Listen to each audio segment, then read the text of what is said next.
Some Republicans and Democrats are finally agreeing on something: term limits for Congress. Governor Ron DeSantis and former Congressman David Trone are serving as bipartisan co-chairs for a campaign aimed at enacting congressional term limits. Let's go to Emma Withrow from the Fact Check team. So the push for term limits is nothing new, but it actually seems like this time around it's gaining some momentum. Tell us more about the bill in Congress right now, and what is the status on that? So Congressman Ralph Norman from South Carolina, he's been pushing for congressional term limits for years, and he, along with Senator Ted Cruz, introduced what they call a constitutional amendment in both the Senate and the House that would limit U.S. senators to 2 6-year terms and members of the House of Representatives to 3 2-year terms. So if both of these bills pass and they're signed into law, the amendment would still need to get ratified by 3/4 of the states throughout the country, and then if that happens, then it would get put into the Constitution. How has the average length of service among members of Congress, how has that changed over the years? So from what I understand,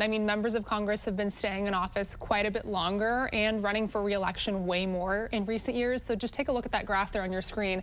In the early days of Congress, turnover was pretty high. Around 40% of the people elected didn't run again. But then as the role became kind of more professionalized, especially after the Civil War, lawmakers started sticking around a little bit longer thanks to things like the rise of the two-party system, redistricting, and also the growing importance of Congress. So now only 11% of members don't run for re-election. Yeah, that's an interesting chart there, really illustrating what you're discussing. Emma, thank you so much. And for a closer look at that research, more data online, and more on this Fact Check Team topic, scan the QR code or visit thenationaldesk.com.